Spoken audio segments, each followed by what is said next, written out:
All right, so the play that we're going to be reading over the next today and probably next Tuesday, Wednesday is called Sea Turtle Summer.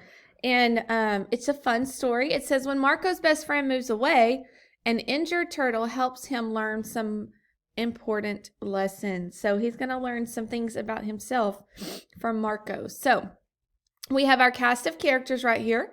This is going to be all the people in my play. Their names, a little bit about them. So if you were the director and you were trying to give people parts based on personalities, you could look at this list. It says this play is a work of fiction, but it also includes many facts about sea turtles. So sometimes we may call that a okay, so we've talked about how sometimes we've read some books where like it was fictional, but it gave us facts, kind of like Wolf Island. So it was more of a story-like nonfiction story. So we're going to look for the facts as we read, but also how it's written to be entertaining. Okay.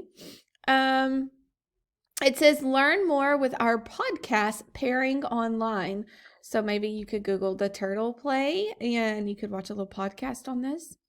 All right, scene 1, the Florida Keys in mid-August. So it's important that we read that because the Florida Keys, we know, is like down in the beachy area and it's mid-August. So it's going to be really hot, summertime beach. So I need to get that setting in my head as I'm reading. Marco, Mel, Lita, Lolo are on a boat. Marco is at the back, his hat pulled down low. Mel tilts her chin toward the sun and enjoys the warm breeze. I'm going to miss this. Then maybe you shouldn't go. It's not like I have a choice. My mom got a new job, so I have to move to Boston. Mel points her Polaroid camera at him. Smile.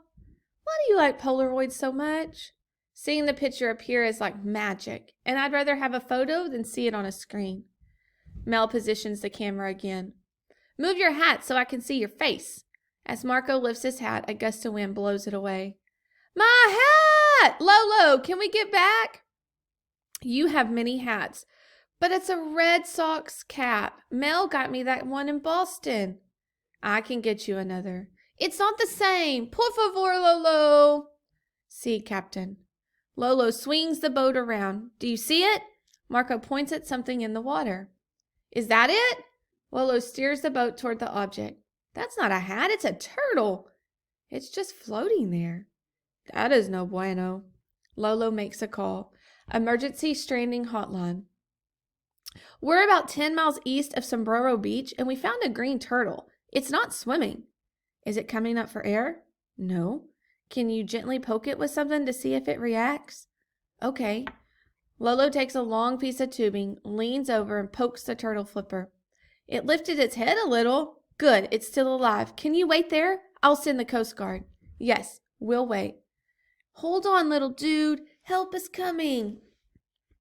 All right, scene 2 says the same spot, but 30 minutes later. The Coast Guard boat has arrived. Over here! The rescuers maneuver their boat closer. What do we think maneuver means? Yeah, it's like the way they moved. They got it close to where they needed it to be. And the key word I would have looked for there is their boat closer. So I know they're moving their boat. One rescuer carefully lifts it out of the water. The turtle's legs and neck are thin and shriveled and its eyes sunk in. Poor guy, looks close to starving.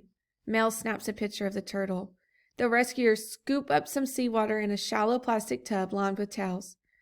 Then they gingerly place the turtle into it.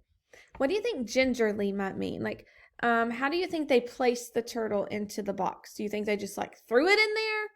Or they gently? I think it means like they gently set it in there. Where are you taking him? To the turtle hospital in Marathon. If anyone can save his life, they can.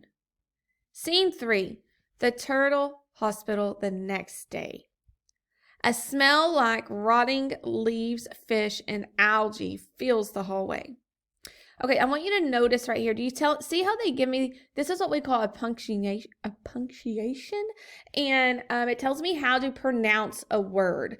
And those are also in the dictionary. So anytime you look up a vocabulary word that you don't know how to pronounce it, if you look at this funky spelling of it, it breaks it down so that you can say it the way it sounds. So algae.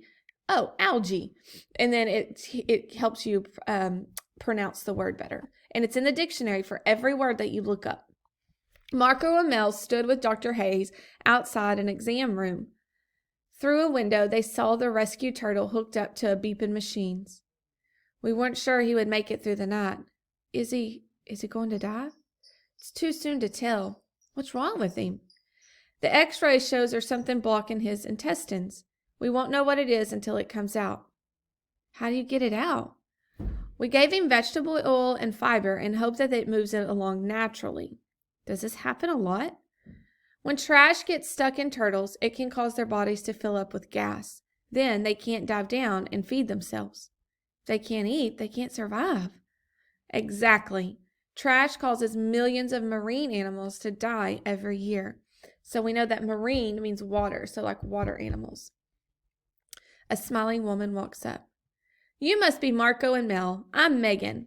Would you like to name him? Since you found him, you can name him. Let's name him Marco. You saw him first. What if we combined our names? Mel Marco, or the end of your name and the start of mine. Elmat. Elmar means the sea in Spanish. That's perfect. So let's look at this little picture. I know only half of it because the other half is on the other page we're going to read. But it says amazing creatures. Sea turtles are reptiles that live in the ocean. They swim thousands of miles during their lifelong lifetimes. Some turtles can live up to be 100 years old. So this photograph with this caption is important because it gives me a little bit of background information on the turtles that we're learning about here. Okay, so we're going to stop there and we're going to pick up on scene 4 on Monday or Tuesday.